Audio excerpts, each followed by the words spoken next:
So good morning. My name is Reba Collins, and I serve our West Ohio Conference of the United Methodist Church as the All-In Community Consultant. Today, we are on part one of a three-part series, Good Samaritan Ministry. This is ministry with individuals who have experienced harm from somebody who has offended them. It's crime and incarceration that we are kind of focusing on the other side of that, of those that have experienced the harm, and how do we step into that space and create that space for healing to occur for those that have experienced that. Our facilitators today are Jami Nathan and Carrie Lewis, and I will let them introduce themselves, and then I will start and I'll show our PowerPoint.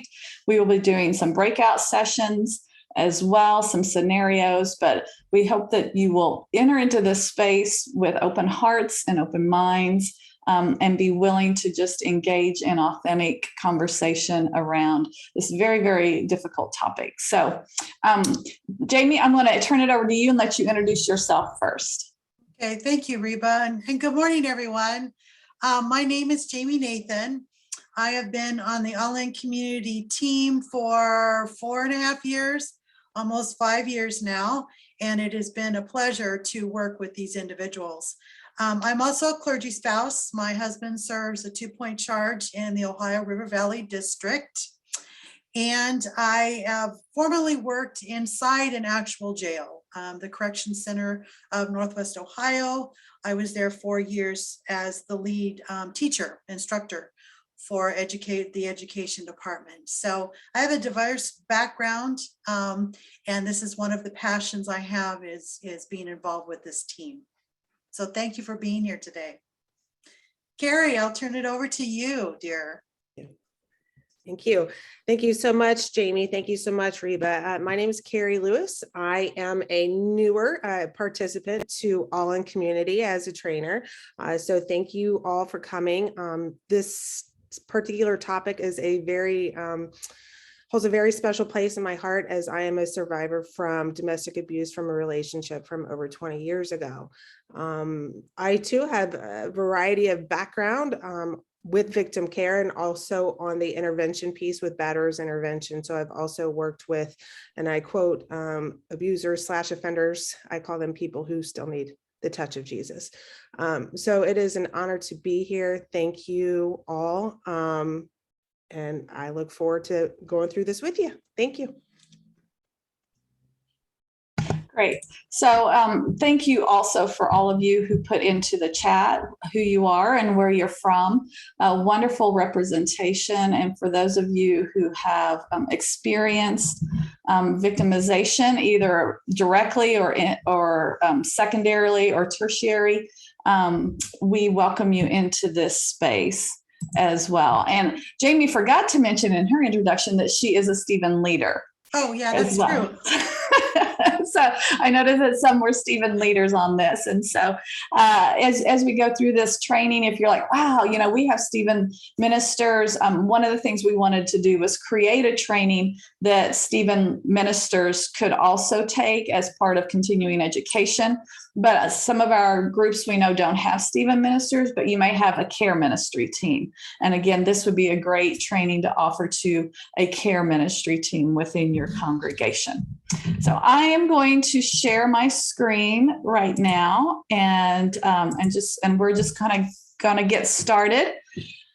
So today, again, our session being a Good Samaritan with victims. Today, our focus is really going to be on in immediate care.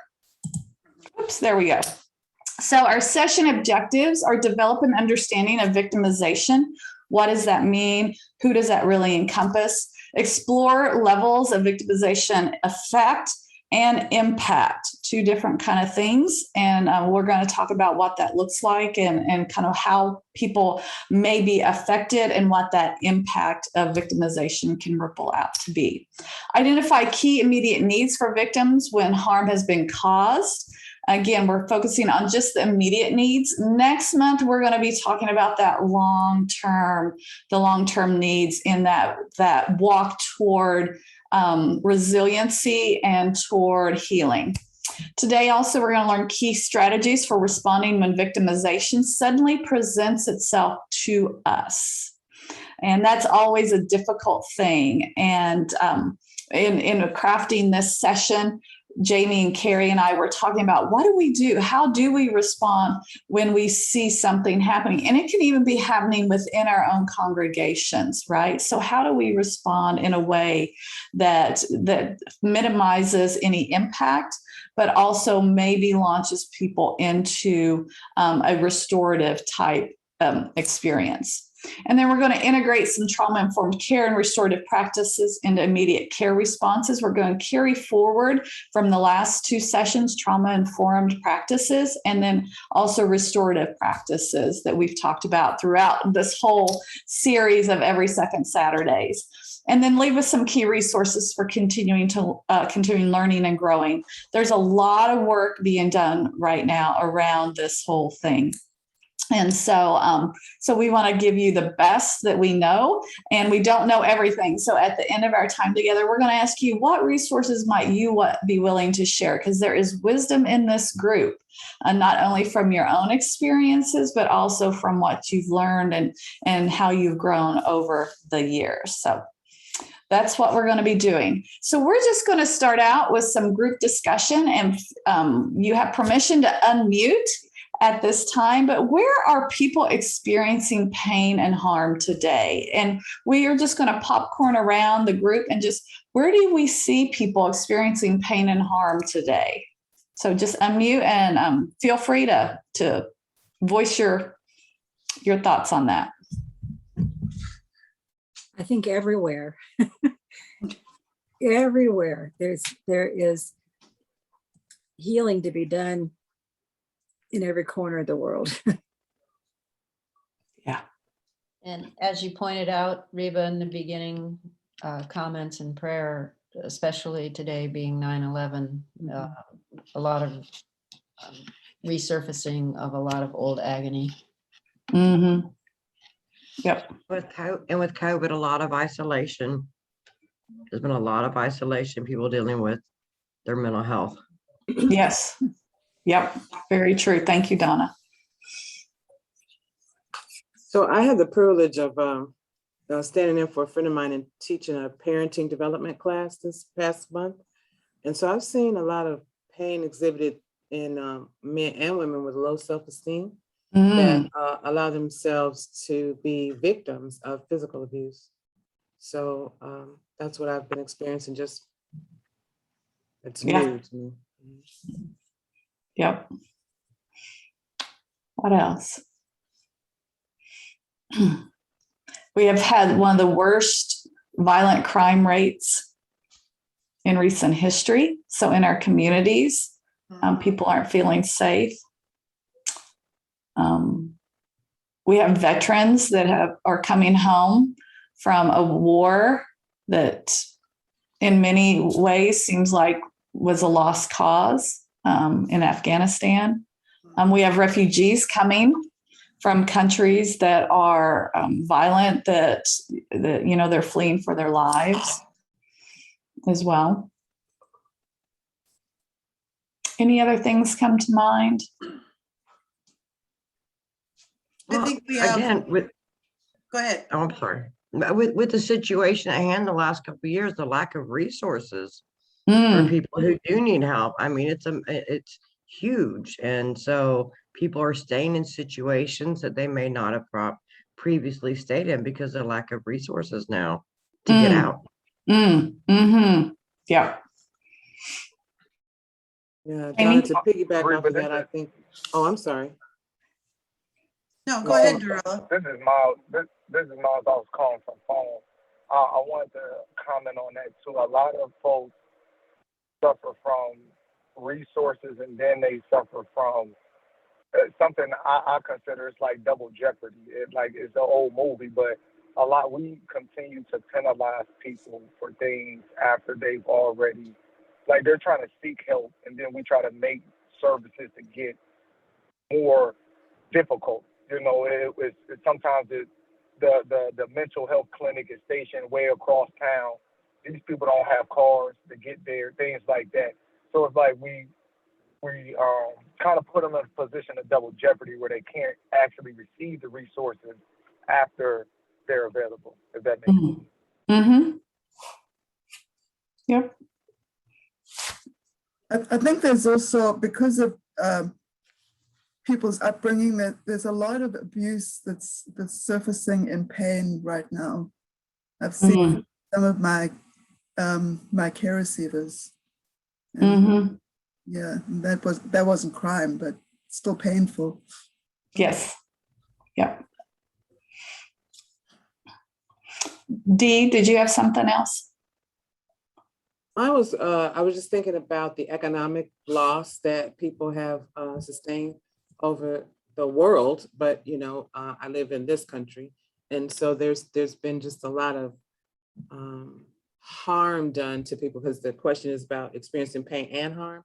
So there's been a lot of economic harm that people have been experiencing through loss of their homes as a result of loss of their careers, lost their income.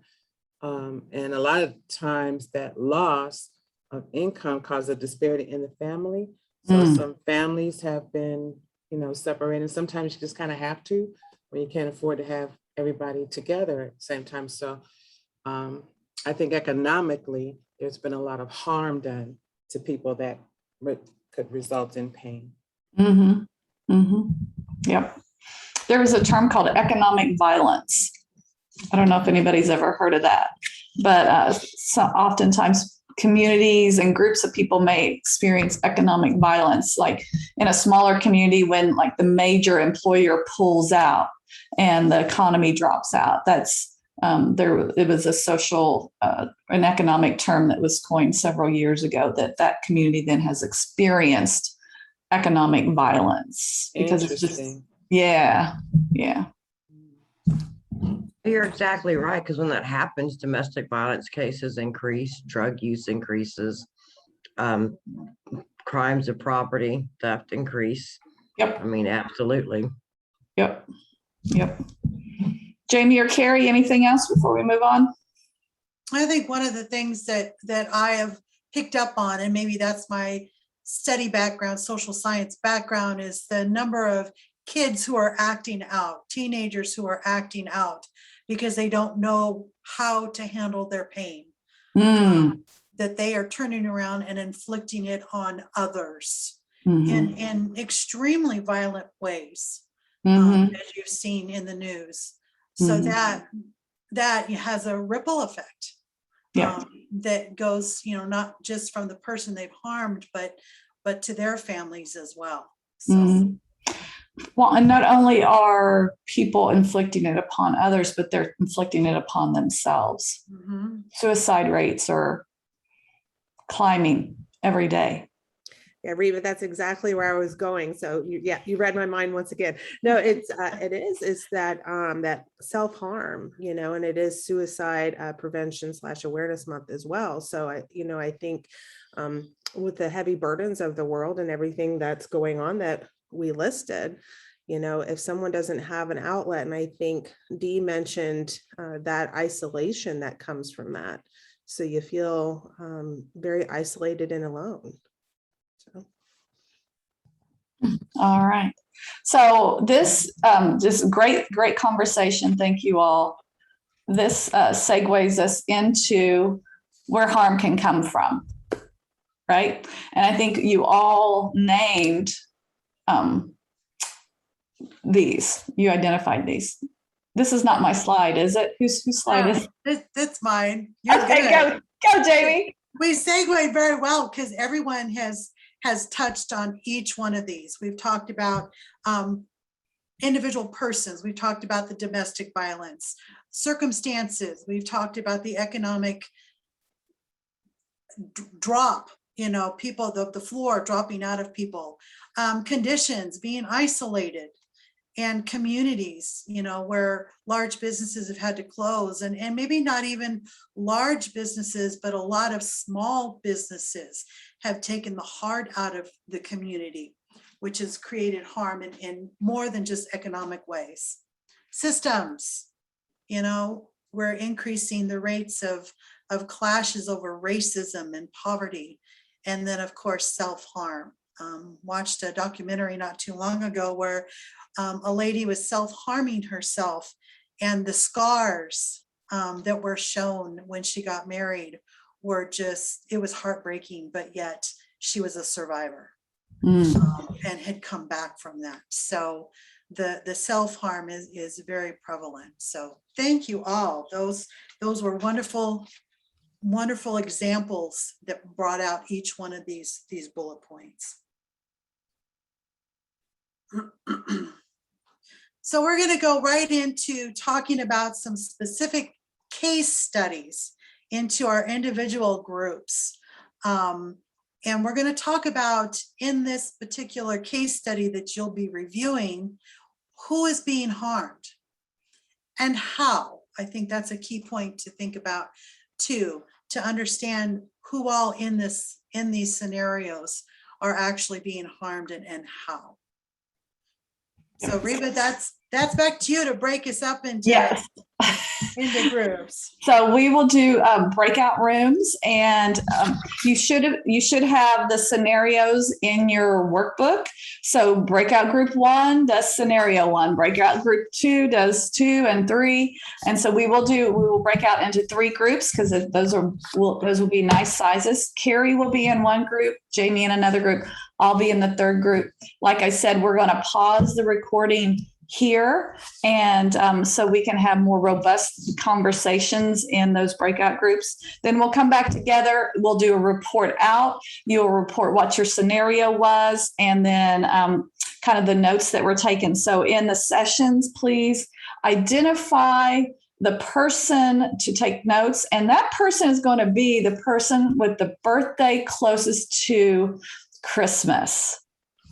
And so we're not going to spend a lot of time on that. So we'll just start with if you have a December birthday, and then go from there to see who has the birthday closest to Christmas. So, so I'm going to do just a random selection and make sure that we've got folks. First, I'm going to pause everything. Dun, dun, dun. Dun, dun, Well, dun. great, everyone. We had 3 lively discussions, it looks like, talking about who has been harmed in different scenarios. Reba, did you have home theft or did you have family violence? We had home theft. Carrie had family violence. Okay, Carrie, do you want to start with your scenario? Who is your? Yes, I'd be glad to. Barb, would you like to take the floor? Yes. How much do you want me to present of the actual case? Do you want me to Give a quick summation, Okay. and then. Okay. An elderly woman named Mitsuko is a recent widow, and a friend suggests that in order to help pay for her expenses or to augment her income, she takes in her niece as a boarder. The niece subsequently takes advantage of her financially, and with friends who are living with her. Neighbors notice what's an essentially unsafe situation with people coming and going. The police come. And everyone's, I guess, arrested. Yeah, the niece was arrested, and leaving this elderly woman alone again. So in terms of who was harmed, obviously Mitsuko, the elderly lady, is on a number of levels, emotionally, financially. We talked about whether or not she was feeling isolated. Increased fear for the neighbors, and an increased sense of responsibility, maybe a sense of guilt by the friend who suggested that she take in this niece in the first place. But a very interesting conversation about a couple of tenets that we should all follow in terms of there's multiple layers to all kinds of situations like this, and the importance of not making the assumption of, like, for assuming that poor Mitsuko is feeling isolated and alone again. You know, we really don't know that, and we shouldn't always assume. We need to listen through a different filter when there is mental health issues involved, and we just need to ask. We need to ask and to listen. So Great. I think think that's That's about it. awesome. That part Thank of you, it. Barb. Thank you, Barb. That was great. That was great. So I'll switch to my Barb, who we did substance abuse. Right. Our situation was Joy, as a waitress, injured herself one night when she slipped on a wet floor. So she went to the doctor and he gave her some pain medication to take care of her problem. And when she completed that entire prescription, she went back and asked for more and he refused her. So she was talking at work and the cook overheard her and said, you know, I have a back situation that I get a prescription for pain medication and I have extras that I could share with you if you'd like. So, oh yeah, that's fine. So she took some of his pills and asked him for more. He was willing to give her additional. And then at one point he had to leave work. He had to take a leave because his back was bothering him. He was getting help. And so she didn't have anybody to borrow from. So a friend suggested she go out on the street and find what she could get there. And she did that, of course. So our discussion was around who all she hurt in the process. And just about everybody she touched, she hurt. The gentleman who gave her the pills, the cook, she hurt him. I'm sure he felt like an enabler after a while and didn't know how to get out of things. Then she hurt her employer because, of course, she tried to get extra benefits from him with workers' comp and then co-workers because undoubtedly she was stealing from them. Herself, she was hurting herself for sure. And she had visits to the urgent care all over town because she was so desperate. And the drug dealer, we're sure that he got hurt eventually when she got hopefully clean or incarcerated or whatever, because he lost the business, so he had a financial problem. And so she just about hurt every single person that she was involved with. I'm sure even the customers, because of her problem, she wasn't all there. So that's that. Was that okay? That Jami? was great. Thanks, Okay. Barb. That was Good. terrific. Okay. And Reba, you did home theft. We did, and Vivian's going to report for us. Okay. All right. So the scenario in brief is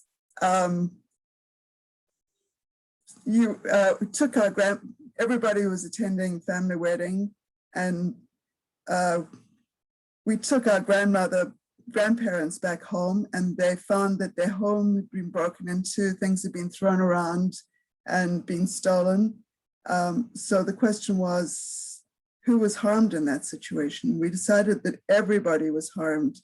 Of course, the grandparents were, because they had the sense of not only the physical loss, but the emotional problem of feeling violated, and and then us taking our grandparents back, we saw this trauma happening to them, and we also felt that less safe and violated. And then the person who perpetrated this, whoever it was, just in the sense that if they had committed this crime once, it just made it more probable they would do it again, and it just keep going down that path. So that's, yeah, was that the question? Yeah, who's being, yeah. Who was being harmed? So as we can see from all three of these, there's multiple levels of impact, right? So we'll go back to our power. We ready for our PowerPoint? I'm getting it. Yeah, all right, here we are. Woo! Can everybody see it okay? Yep. All right. So, whoop, past that one. All right, levels of impact. This is me, right? Yeah, you can go for it. Okay, so primary victims, right? Those that are directly impacted. We had grandparents, we had employers in our scenarios, we had family members that were directly impacted, that bear the most of the experience. Then the secondary victims, family members, friends, neighbors. For our scenario with home theft, not only were the grandparents impacted, but as a family member, I was impacted. As Vivian said, I probably felt a little less safe.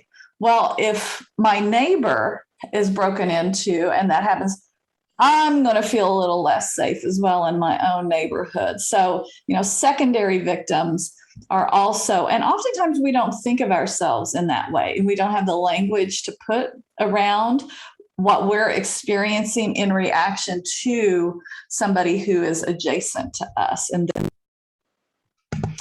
And then tertiary victims, which is the community as a whole.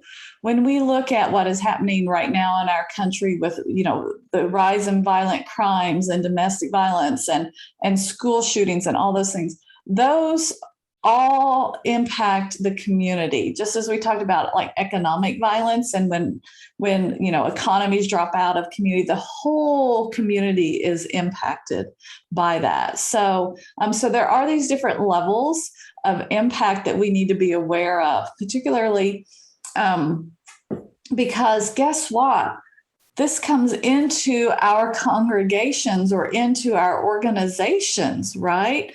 Whenever we think about it, when I remember when the Oregon district shootings happened up in Dayton, right? That's what, 30, 40 minutes from where I live. But even that, as a whole, a lot of people don't go to those kind of large congregant areas anymore, right? Not because they saw it or that they were part of it, but because it made all communities feel a little less safe. When the concerts, when schools, we think about our children today. And I know we've done in some of these sessions, Jami and I were up at a session up in Toledo area doing this work. And we were talking about young people and how anxious they feel today. And think about that. I don't know about you, but when I went to school, I didn't have to worry about my classmate next to me bringing a gun in, right, and causing significant harm. I mean, we had tornado drills. I grew up in Oklahoma, so we would have natural disaster tornado drills. But that's different than that person to person, that person in the community that has the potential to cause harm. So even our institutions that are supposed to be safe spaces within our communities don't feel as safe as they used to. And that shows up in our churches, because we've had churches and congregations and houses of faith that have been violated in violent ways. And so when we think about care for victims, we have to include all three. And oftentimes, secondary and tertiary victims, as we're going to talk about in a few minutes, they have an overreaction to something that may not seem to have any impact, right? Shouldn't really be something of concern for them. Oftentimes, that is because of some past history with things that is carried forward. So victims are affected, and we've talked about this. You guys you ladies and gentlemen, done a great job identifying how victims are affected physically, right? Self-harm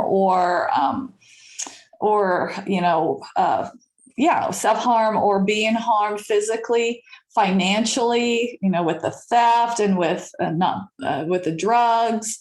And with, if you are feeling that you can't go outside of your home because of another person not allowing you to do that, that impacts the family financially, but emotionally and spiritually as well. And those are often the two that are least addressed because they are the least seen, right? Does that make sense? Mm-hmm. So in our group, we talked about that emotional and not necessarily the spirituality thing. So I want us to go back to our scenarios and think about this group discussion from our scenarios of how else might people have been affected emotionally or spiritually that we might not see immediately. Does that make sense? So in our group, we talked, well, Vivian, would you be comfortable in sharing the story about your mom and the fortress? Sure. I grew up in South Africa and I left 40 years ago, but my mother stayed there, and there was a lot of turmoil in South Africa, both before and after the end of, well, both during apartheid and after it, and continues to some extent today. And so as in part of that turmoil, my mother's home was to, and her, so of course, she felt very vulnerable, and she felt that she'd been violated. And her response was that she put up 2-foot-high walls with barbed wire, broken glass on the top, and electrified. And there was a whole security system just to get into the property. So you would have to go through steel gates with locks and things. And when I came back to visit, it just seemed like she was locked, that she had become the prisoner. But she was not just doing that. She was not the only one that was doing that. This was a whole community reacting to how to keep themselves safe. So when we think about your scenarios, and again, you can, let's just unmute and just kind of popcorn around. Thank you, Vivian, for sharing. How might people be affected emotionally and spiritually in your scenarios? Just feel free to share. Well, something in ours, we had the waitress who became addicted to pills, but when she started buying off the street and financially didn't have enough perhaps to pay for the drugs, a lot of times they go into other services between the drug dealer and the person who buys the drugs. Sometimes they have other favors that they do. Could be anything.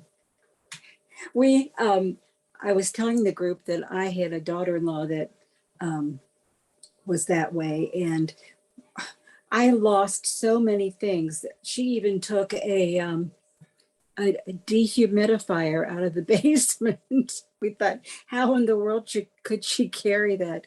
But she sure did. I'd see it one day, the next day it was gone. That's weird. But that was just one of many things that she took. But So anyway, Barb, yes. so, you know, when a person gets to that point, what do you think that does to them emotionally and spiritually? Well, for one thing, they're not thinking correctly because the drugs have harmed their brain. And if she thinks about it, pays attention to it, sure, it would probably make her react in a way that either nonchalantly, that self-talk would say that, you know, oh, well, I don't need them, you know, I don't, I should isolate myself, but I don't know. It's also it's a vicious cycle, especially when you talk about drug addiction or use, because they do, when they have those moments of clarity. That's why step 4 is usually the worst step in the step programs, and why people tend to relapse most, because you're clear-headed thinking about the things you've done during active addiction, and you realize how you morally failed and harmed others. And you do think about that, because in active addiction, you're not thinking about that at all. You're just thinking about the drug. But when you are clear-headed and you do, yeah, they do things, and they realize that, and then that just leads to, I'm such a horrible person, so I'm just going to go do more drugs. That's why they tend to relapse again. Usually Yes. about the 4th step is about key. 9 months, 4 steps is kind of the statistic. because you are thinking about the things you did during active addiction and you don't feel very good about yourself at all.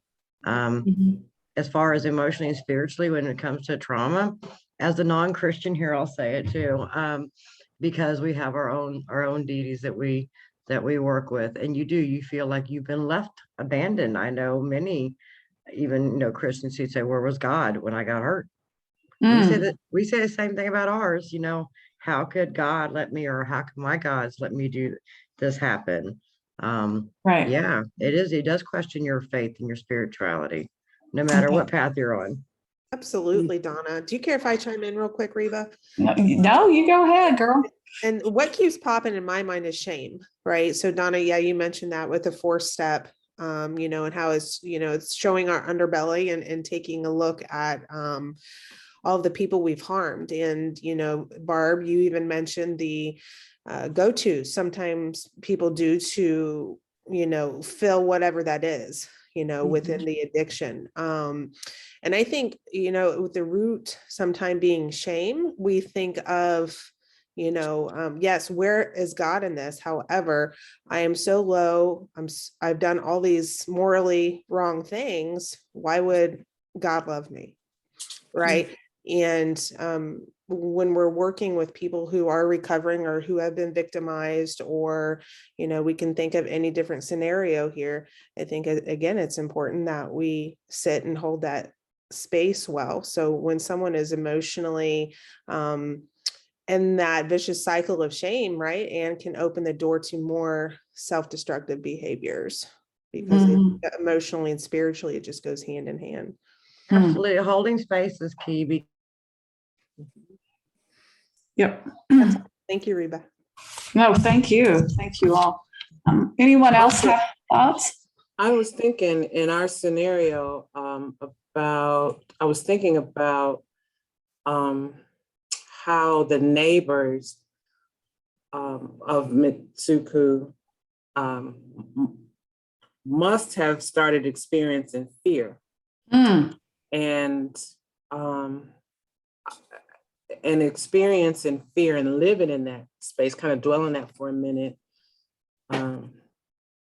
It could cause a stumbling of faith. It could, right? Because scripture tells us that, God hasn't given us a spirit of fear, but of power and love and a sound mind. But it just goes to show in our human nature, as much as all of us practice our chosen paths, we still stumble, right? And circumstances will negate that.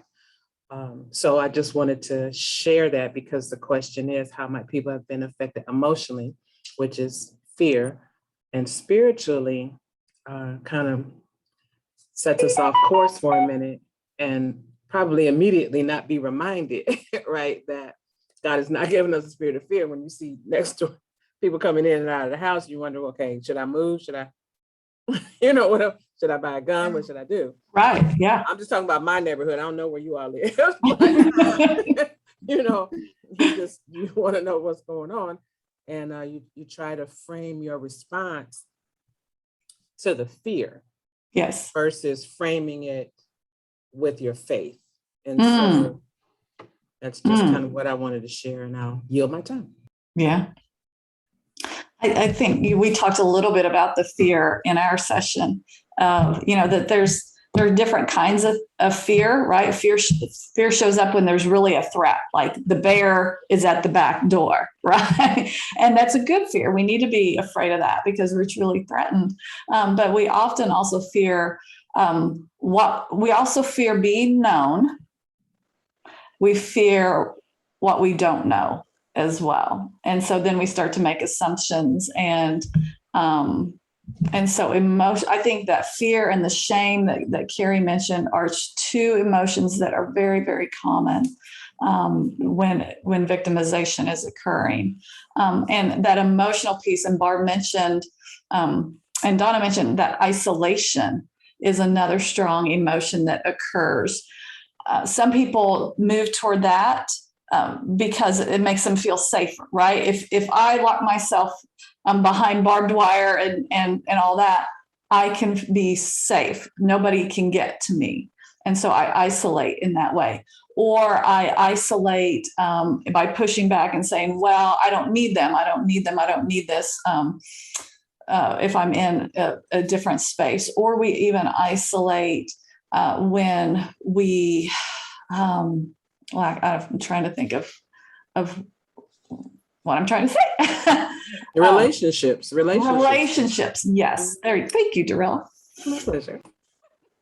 Well, I think that goes spiritually too. When you're feeling the fear, you isolate yourself spiritually and build up those walls. You don't want people to get close to you. You question your God on why this is happening, and you shut down and withdraw.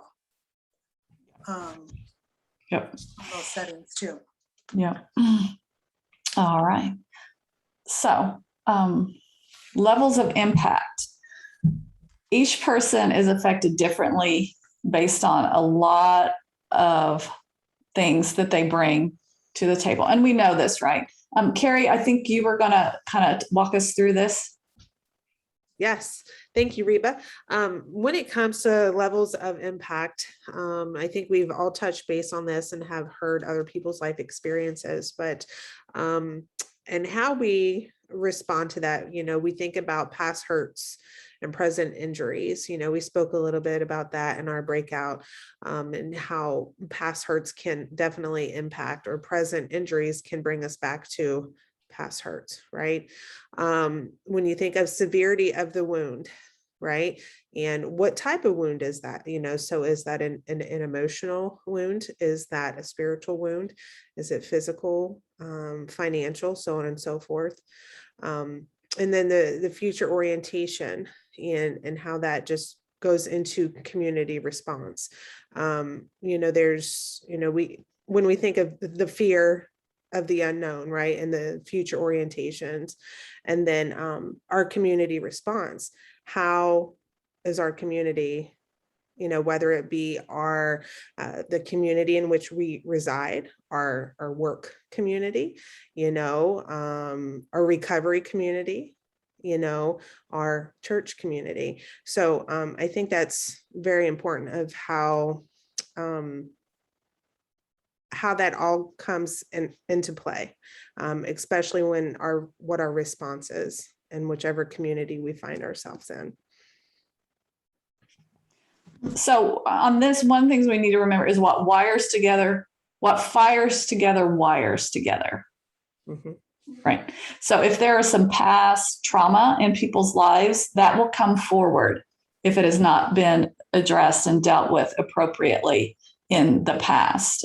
Sometimes, a new injury is really just ripping the skull, literally ripping the Band-Aid off, right? Or it's ripping the wound wide open again. So, and we were talking about this in our session, and Donna has done a lot of work around trauma, but there's a great book. We didn't put it as one of the resources, but The Body Knows is a book about trauma. And for every kind of emotional, spiritual, outwardly thing that we experience in victimization, our body has this response and these pathways are created. So if I have been hurt by somebody and my response was flight, right? That flight got me to safety. And so my body records that and says, every threat, then I flee, because that's what gets me to safety. And so, and sometimes that can get into too much, right? It can become too big. We can overreact, have hypervigilance in ways that lead to more unhealth. So part of how people are affected does depend on what other people's responses are, that community response at the time that something happened. So part of our work in working with victims is how can we disrupt that overreaction, that overvigilance from occurring in our immediate response. Anybody have any other thoughts on that? All right. So that's what we're moving to next. All right. Carrie, I think this is you as well. No, I think I think I'm going to do that part. I can't remember. that's me. Or is that you, Jami? Yeah, that's me. And then I'm after you. Yep. Yep. So the Bible calls us in Matthew 25 to care for victims, care for people when they are in need. Those who are hungry, those who are thirsty, homeless, sick, and even those who are in prison. I also like to add, and those coming out of prison and how they're affected. But we're going to talk a little bit about the Good Samaritan parable for a moment from Luke 10. So would anybody like to read this? I'll read it. Okay, Bart, go ahead. In reply, Jesus said, a man was going down from Jerusalem to Jericho when he was attacked by robbers. They stripped him of his clothes, beat him, and went away, leaving him half dead. A priest happened to be going down the same road, and when he saw the man, he passed by on the other side. So too, a Levite, when he came to the place and saw him, passed by on the other side. But a Samaritan, as he traveled, came where the man was, and when he saw him, he took pity on him.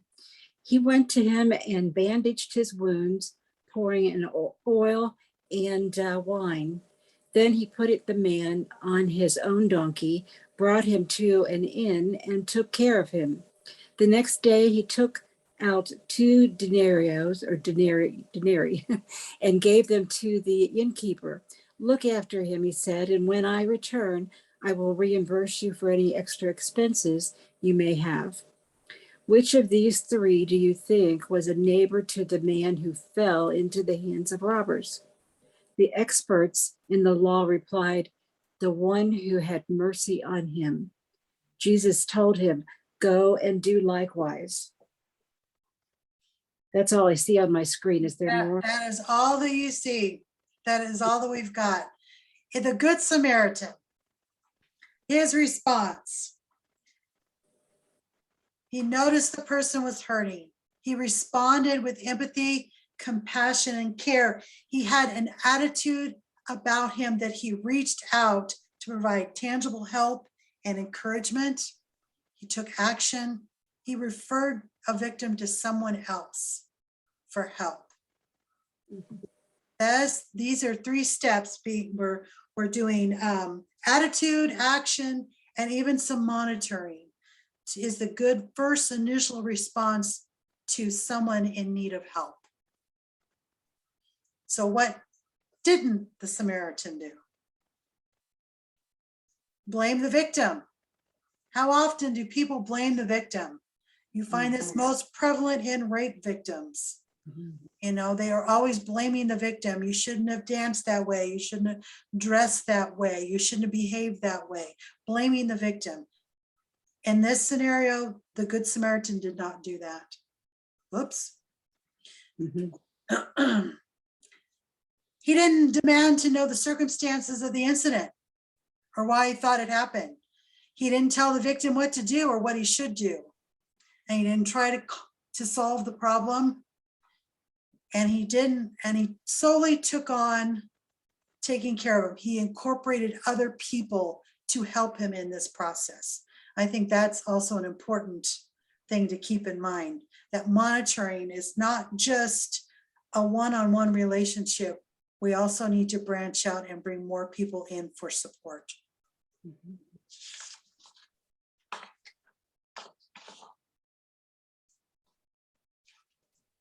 So now we go into critical victim care needs. Carrie's going to touch on these. Thank you, Jami. When it comes to physical safety, you know, what Jami briefly mentioned, this makes me think of that, the attitude, the action, and the monitoring, right? When we come with a circumstance, if we see something happen in our congregation, neighborhood, family, whatever it may be, I think physical safety should definitely be a priority, to remove the victim, if at all possible at the time. If, but we also have to be mindful of our surroundings and what that would look like in different circumstances. That, I think sometimes we want to come in, if we ever see physical violence, we also have to, I know we discussed this or we've heard it before, we have to put the mask on ourselves first, right? When you're in the airplane, you have to put it on yourself first and think of your own personal safety, right? So definitely, if there's a situation that happens, seek medical treatment, and make sure the space is secure. Primarily, when we think about emotional safety, if we are interacting with somebody who is expressing to us what's been done to them, we have to remember that that is a very courageous step, and to validate their feelings when we are in the moment with somebody. I know we mentioned holding the space well, holding a safe space of grace. And it's to remember not to, again, victim blame, right? You're here, you're safe. I'm here for you. When we have the critical victim care needs, we think of autonomy, the restoration of control. When people are victimized, I think we lose that sense of who we are, right? And sense of control. We've lost all control of our life, and that can be, I don't want to say all control of our life, but in that certain circumstance, right, where that autonomy was taken away, stripped away, whatever the care in the victim experienced. We can think back to our scenarios for that. So I think that would look a little differently, in how we connect them. Did you want to go to the next slide? Yeah. Just one quick thing on the autonomy piece is oftentimes we want to rush in and provide everybody's right. Oh, let me get this for you. Let me do this for you. Let me do this for you. One of the best way we can help people restore their sense of order and control is by asking them, what can I do for you? What do you need? Or even walking alongside them, even if it's something like, here, let's go make a sandwich together. Even just little things that they can regain that control over doing is helps with the resilience and that autonomy piece. Thank you, Reba. And when we think of order, Reba, can you touch on that one real quick for me? The order piece. Yeah, sure. So when a victimization occurs, particularly if you come upon it at right after, that oftentimes that just totally blows out anything that's kind of future focused or future thinking. And again, it goes back to that control piece of here, victims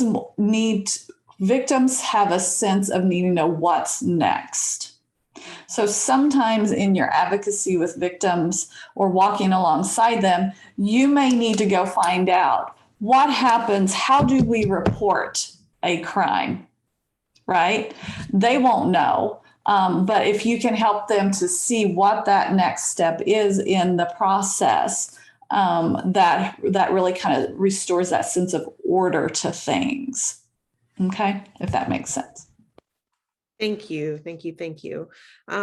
Inequality. So the validation that the crime happened, again, it goes back to being seen and heard, and that it shouldn't have happened, right? When someone feels seen and heard in the moment, it really validates that their emotional response or whatever their response is, whether it be to, if they fleed, right? I know Reba spoke briefly a little bit about flight. So whatever the victim's response was in that moment, I think it's imperative that we validate that, and that it shouldn't have happened to them, right? And relatedness. So it's, I think something that we all bring to the table in care ministry is, we can have a shared experience, whether that, although the victimization may not be exactly the same. I think we can all relate to something that has happened in our lives to where we did feel victimized, Can I jump in here for a second? Yeah, sure. Real quick. When Go it for it, comes Donna. when it comes to that, and I have noticed this, and I know people mean well. I can say, like when my son died, given the one-up stories, oh well, this happened to me, and my people in the moment really don't want to hear what happened to you, because it may, even though the crime or whatever may have been the same, our response and our feelings are never going to be the same as Right. somebody else. So validating their experience without trying to, I hate saying one up, but you know what I mean. I do. And it's, I think when we thank you, Donna. When we respond in that way, I don't think it's something that, should be done immediately. Maybe that when we think of, the, victim care needs, it's important, I think, even if it is very fresh, if this is a relatively new, fresh victimization, that it's something that, although there's the relatedness, we don't have to mention it then. So it goes back to us. Why are we bringing that up in that moment? Even if we don't verbalize it, I think we still know internally how we can personally relate. And I think personally that keeps us very humbled. And how we connect somebody to other secure relationships and what that looks like in care ministry, whether that be a support group that's established, whether that be the outside help that we know that we can't take on all of it, that we connect to victim advocacy, and if we are all connected resourcefully, right? So when I think of secure relationships,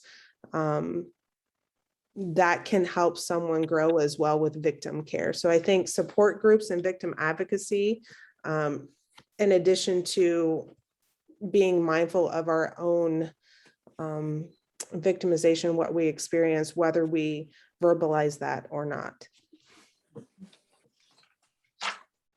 So, can I ask a question? Absolutely, Dee. So when it comes to relatedness, can we go back to the other slide, Reba? Is that okay? I don't want to overstep my. No. You're never over. This is group work, group wisdom. Okay. Right. Thank We you all for have that. something to bring to the table, and trust me, we don't know it all. I'm trying to get as many takeaways as I can. I'm learning a lot that as it relates to relatedness and being and stating a familiar occurrence to someone who is a victim. And I thank you, Donna. I really appreciate your wisdom. I thank you for your comment. I don't know that when that's done instinctively to harm someone, I believe, and I know I'm guilty because restraint is hard sometimes when I see someone in that much pain, right? As we all witness. And I think in an effort to let the person know that they're not alone, sometimes instinctively, we do begin to relate our personal experience. Absolutely. I agree with you. It's never done. Yeah. I don't think it's ever been done intentionally to harm. I think sometimes we do it because we also don't know what else to say. Well, sometimes. I remember your comment was one up. So I just wanted to make sure that I understood you with that. I don't think you meant that as like a challenge, like a one-upsmanship kind of thing. Right. I didn't know how to explain it, but yeah. Right. So I just wanted to dispel any myth about the comment one-upsman, and I just wanted to help out. But I do believe we don't want people to feel alone in that space and time. So how do we prepare, right? Because you can't always prepare for what you're getting ready to hear. And as women, we just emote. Not that men don't, but it's just different. So how do we then restrain, right? When we see someone who's been treated with such a level of inequity that, how do we recognize when not to allow them to have those core memories, take them into, a vat that we might not be able to help them come back from, So I think that instinctive response is when, hold on, don't go off the edge. I had to do this just yesterday, with a guy who was a victim. Most people think, we talk about victims, we think about women a lot. But I didn't want him to go all the way back to his institutionalization when someone harmed him. They handle it, prison justice is a little bit different, than so I had to relate to him how I too have lost everything. And it took me to a place where maybe I didn't want to revisit, but I just know how to cope with that. So I could, so I guess my question is, what are we supposed to do? How do we know when, not to relate? The one thing I found has to be an Appalachian food. That's the one thing I do now. I just bring food. Not awful. I had people show up at my door and said, I don't know what to say. I don't know what to do, but here's some cornbread. And that literally was all I needed at that moment in my life.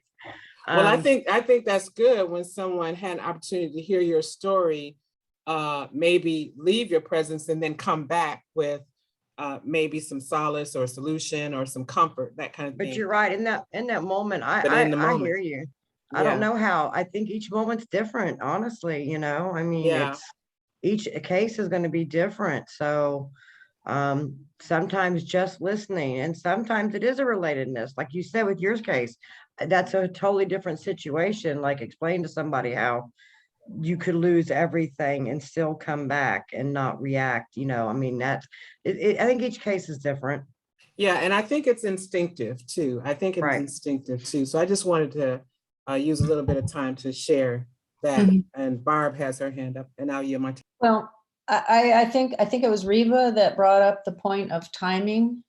And I think that's the critical piece, at least from my Stephen Minister self.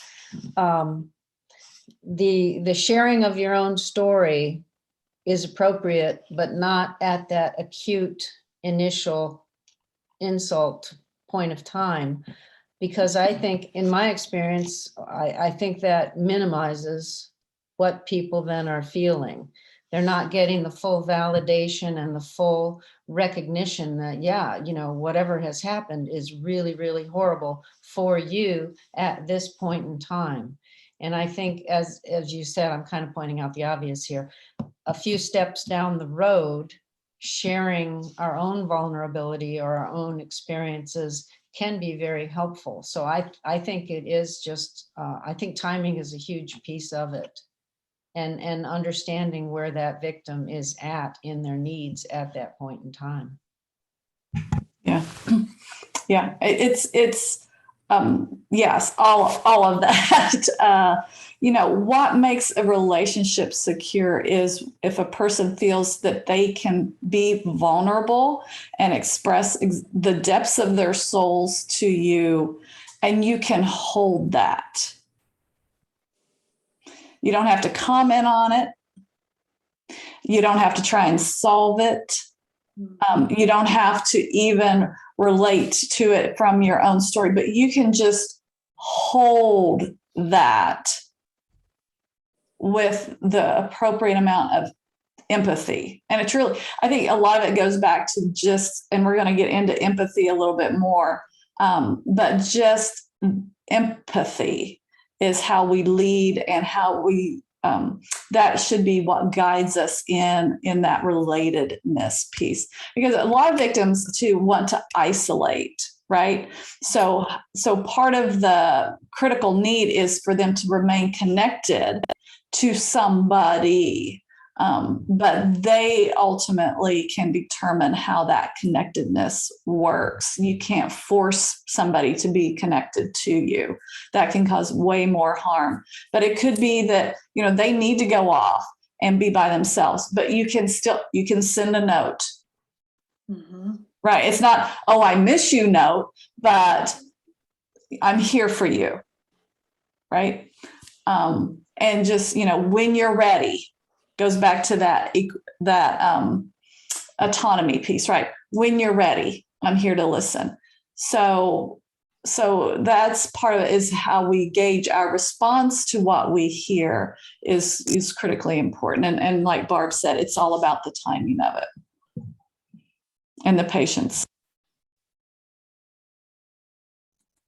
Great discussion. Thank you all for stepping forward and having that discussion. And again, surfacing the wisdom. As Carrie said, we don't have it all. We don't know it all, and we don't have it all figured out either. That's why we do these kind of things. So who's doing this one, ladies? I think it was a combination. Oh, yes. I think through prayer and reflection, as we were preparing for this, we started thinking through that there are times that you are suddenly thrust into a situation where you are a witness as well as a secondary victim in that sense. Case in point that we came up with is that if a parent is berating a child in public, really putting them down, or two spouses going at each other. Unfortunately, I see it at church. They're having an argument out in the parking lot, and they come in and they put on their facade, and then they pick up where they left off when they're out in the parking lot again.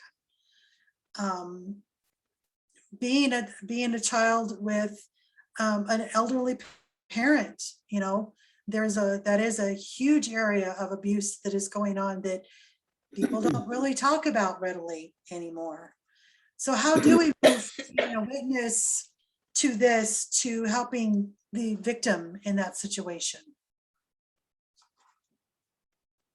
So this is part of the discussion that Jami, Carrie, and I had. So again, from the conversation we just all had, we want the group to also bring in their wisdom to it. So we just had kind of three things that we thought were really important in how to, as Dee said, how do you prepare, but you can't really be prepared, right? Right. So, but just, three things that kind of cause you to pause in the moment that maybe will help you center yourself in order to respond in a way that in some ways de-escalates a situation. Could be de-escalating a situation if like as Jami said, a parent berating a child right in front of you. Oftentimes we don't say anything, we don't want to step on a parent's toes, but yet we know that that's not right. Or it could be that you get to the realization that one of your elderly congregants or elderly members in your organization, that their adult child is taking advantage of them. One of the cases that we had right today. So these were just kind of our thoughts, nothing proven in research, but just our gut feelings and our response. So why are you responding this way? So some of it is dealing with some of your own invisible emotional wounds can be a factor, so that you don't step in and escalate things, right? So why are you responding this way? Some of that you can prepare ahead of time and doing your own work. And what are some of the situations where you have felt disempowered or powerless or hopeless or helpless or trapped or taken advantage of or violated? So, doing your own homework on yourself ahead of time so that whenever situations do present themselves, you are in a better place to respond. Carrie said, put on your own oxygen mask first. A measured response requires a pause to prepare. Instead of reacting, responding. Those are two different things. And then how full is your empathy tank? Because hurting people hurt people. So Carrie, Jami, kind of your thoughts around those three things, and then we're going to kick it to the group. Well, I think responding, number one, why are you responding this way? Thinking through, where are you coming into the situation to? And I think parent and child is a clear case.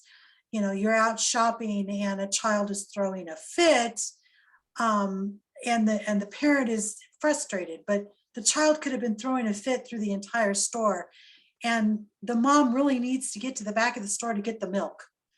You can, they're just trying to get in and out of the store as quickly as possible for what's needed, but you're interjecting yourself into that situation at that point. So just make sure you kind of check yourself and how you're responding to make sure you're not overstepping, but yet you can still offer that smile or that positive look to say, it's okay, it happens. Mm-hmm. Yeah. Or, you read a situation like that where perhaps your parent hasn't been as loving, and that was more of a daily occurrence of a parent yelling at you. And so you bring that assumption into that situation and you overread. So that's part of why are you responding this way? Absolutely. And I think in regards to even all three of these examples, self-care, self-care, self-care.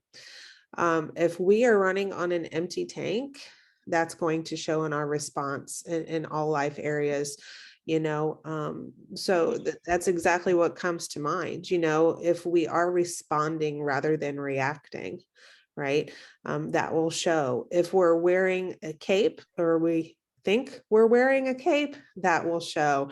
And I think sometimes the most simple response is the most profound. It can be the little things. It's been mentioned, wear that smile, pass along the encouragement as we're supposed to do. It's again, if we are in right relationship with God and others, that's going to show, in ourselves, and to keep that at the forefront with self-care. And sometimes that looks different. So it is, if we find ourselves wearing the cape, what are we trying to run from? Does that make sense? Mm-hmm. I think, if we are always in the solution of go, go, go, rather than being first without going,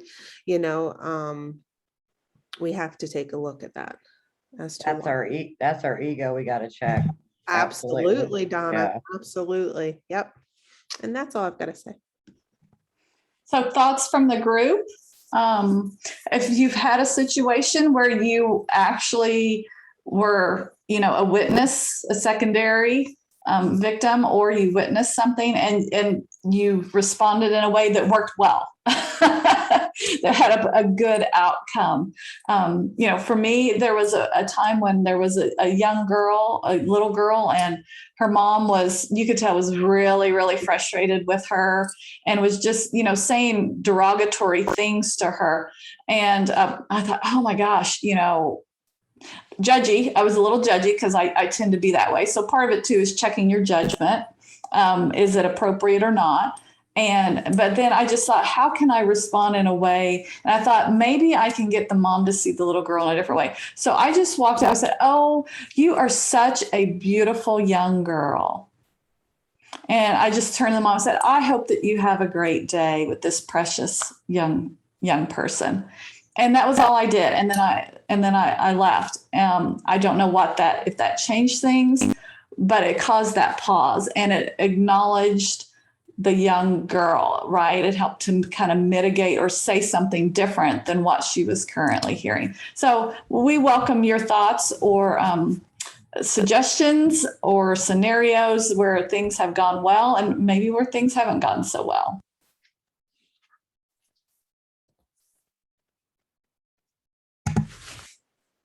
Feel free to share. I remember about a year ago, I was coaching this guy, came home from prison. I still am his reentry coach. He served 25 years and lived with the young lady when he came home. I guess they had a relationship while he was in prison. He came home and lived with her, and then within 2 weeks said this is not a healthy thing to do. But their relationship went south.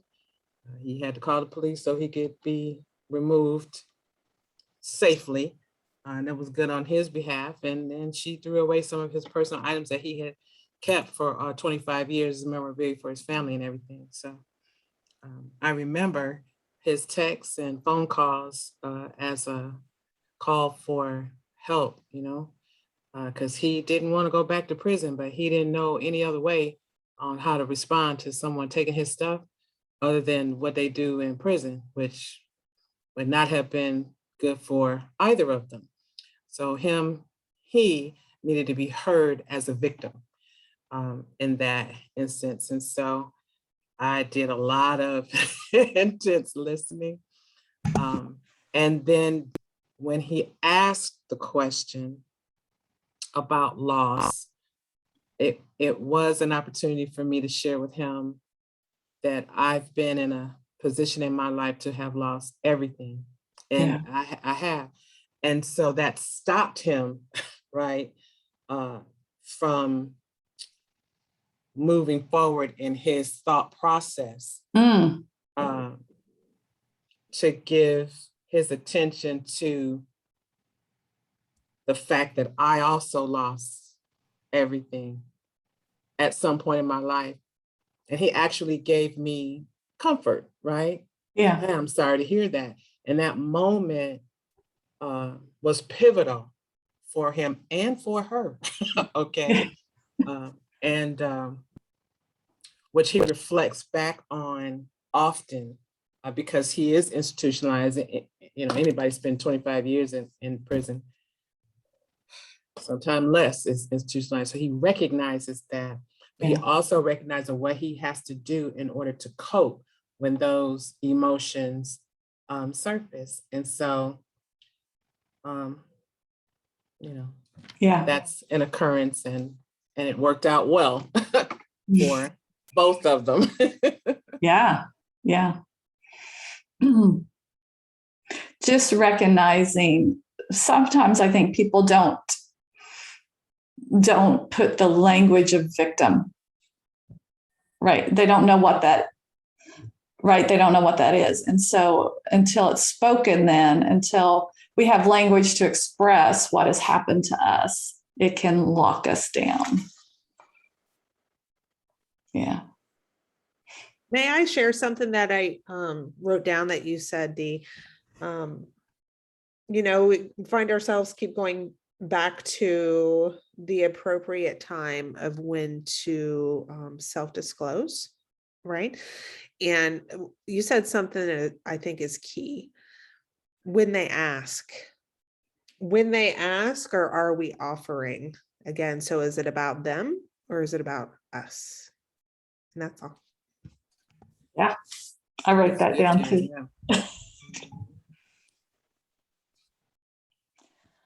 Well, we only have a few more minutes, so I think we're going to move on.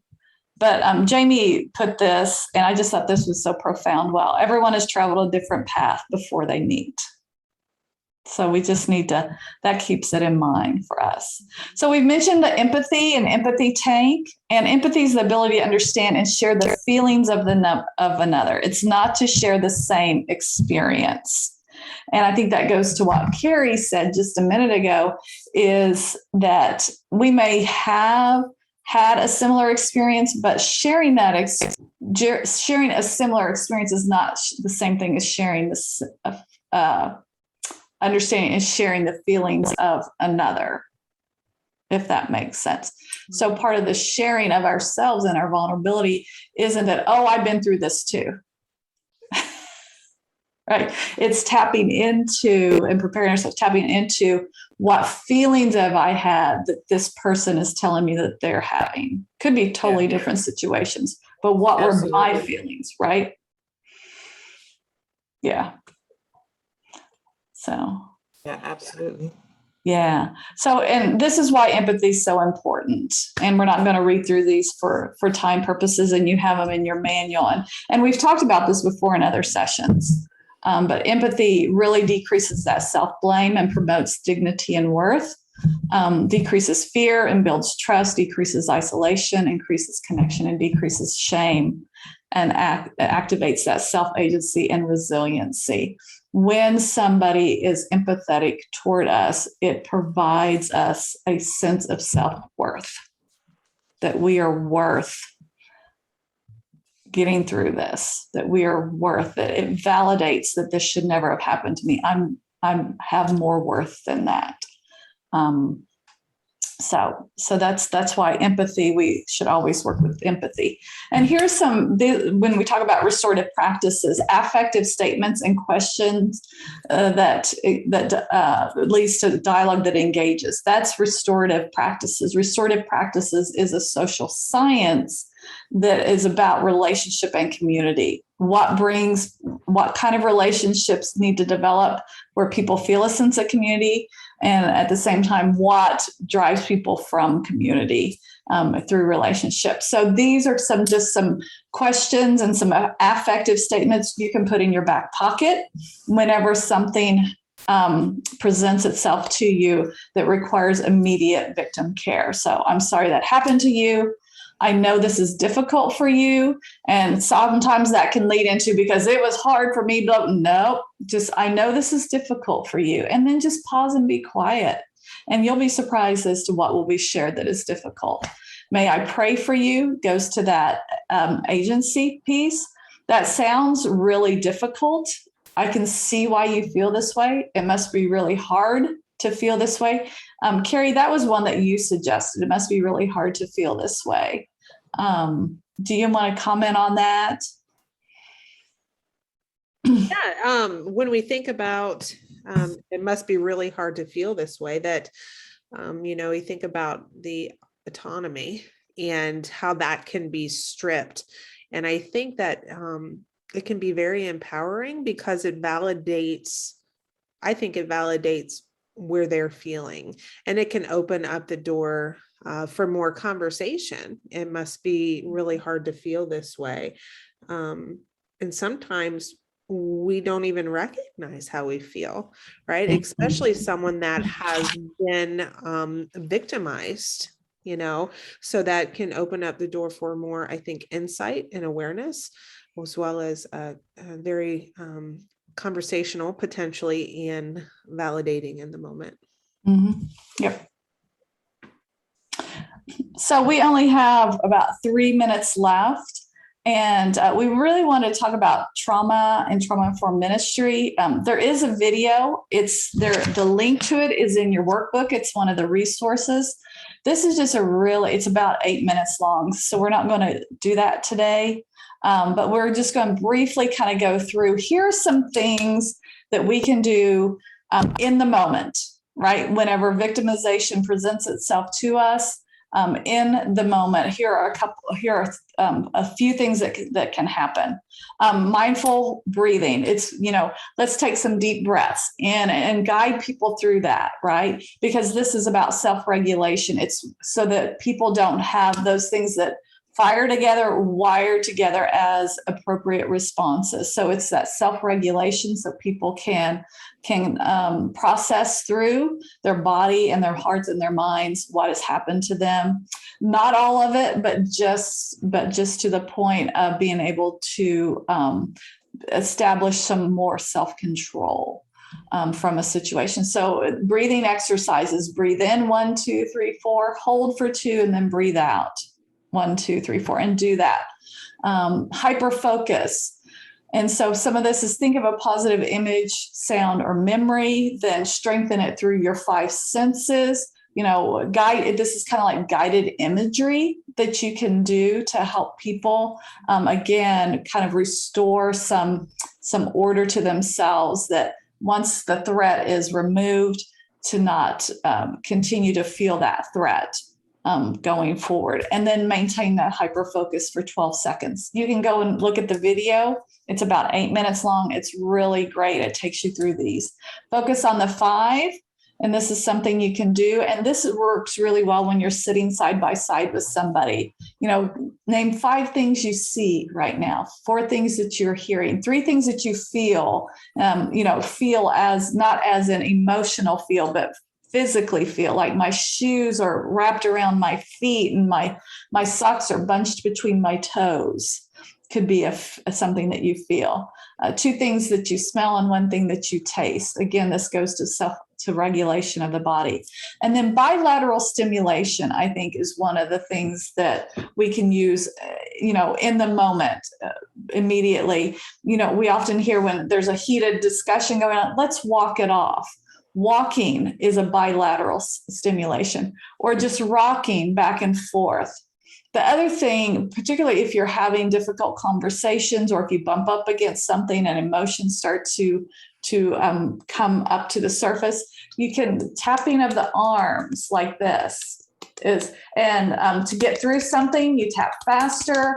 To savor something, you tap slower. And it doesn't have to be the arms. It could be your fingers, or on your desk, or tapping your legs. Anything that kind of does side to side is bilateral stimulation. And those are things you can use, particularly with victims in the moment. And again, the video explains a little bit more. Then these are 3 resources that we highly recommend to start with, as well as The Body Knows. That's a great book on trauma. But these are, God and the Victim is a phenomenal resource that my team has used in All In Community. And then Carrie has used Heart of Domestic Abuse. Do you want to say anything about that? It's a very rich book, a very short book, but it offers education, prevention, intervention, and response to the church's as a response to the church's response on domestic abuse, what it looks like in the home. Yes, it does primarily focus around men, but it's more as a tool on how we could respond as well as the body of Christ. And then helping a neighbor in crisis, that goes through a whole lot of different situations. Some of them are case studies that we did today. And then some online resources. We are going to be posting this session online. So if you're part of a Stephen ministry group or a care ministry group, you can do this session with your group. You can, you have the manuals now as well that are free for everybody to use. And then the West Ohio Conference has a trauma-informed care webinars, which we did 2 monthly sessions the last couple months around those webinars that are also posted on the webinar page. And then upcoming opportunities. We have a domestic violence and reentry Tuesday talk with the Department of Rehabilitation and Correction. There will be victim services there, lots of different groups there to understanding domestic violence and supporting survivors. This is one of the key areas that keep people cycling in and out of the carceral system. We also have a victimization impact Saturday circle coming up at the end of the month. These are restorative environments that we have for folks who've experienced victimization. And it's a great restorative practice that actually I will be teaching you how to do on September 27th. And so those things you can register for.